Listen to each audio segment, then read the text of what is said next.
Leaving a child alone in a car is not a crime here in WA, but on the East Coast it's a different story, with parents fined, even threatened with jail for leaving their kids unattended in a vehicle. So that's the law, but what about a parent's moral obligation? Let's check in with family therapist Claire Orange. Hi Claire. Hi Tracy. You recommend parents conduce their own sensibility test. Yes, well, it's important really as a parent that you use your common sense and assess the risk to your child. So, let's take that example, Tracy, of going to the petrol station.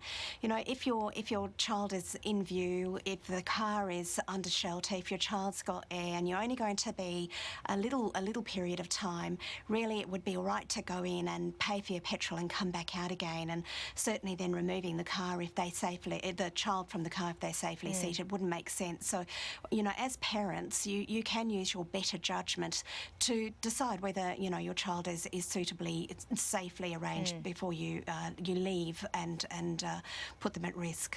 Where else are children left alone where it could potentially be dangerous?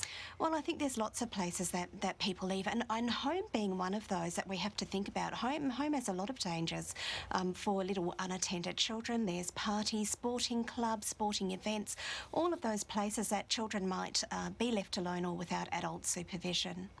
And what age can parents feel most comfortable about leaving their children alone? And what questions do they need to also ask themselves? Yeah, well, I would say that universally we're looking at about 12 before a child is really able to be left by themselves. It's pretty important, actually, that we look at the environment that we're leaving them in and we assess it based on the child. So, for me, with 4 boys, my 12-year-old is probably different to the 12-year-old who's the eldest in their family. So mine, my child has got siblings around and he's had lots of other training. So I think there's a lot of factors that families need to take into consideration, Tracy, before they leave a child alone. And really below 12, if you're going to do it around 12, leave them for a very short period of time. Make sure that you've gone through all of the safety recommendations with your child and see how they and you both go with that, and you can build it from there.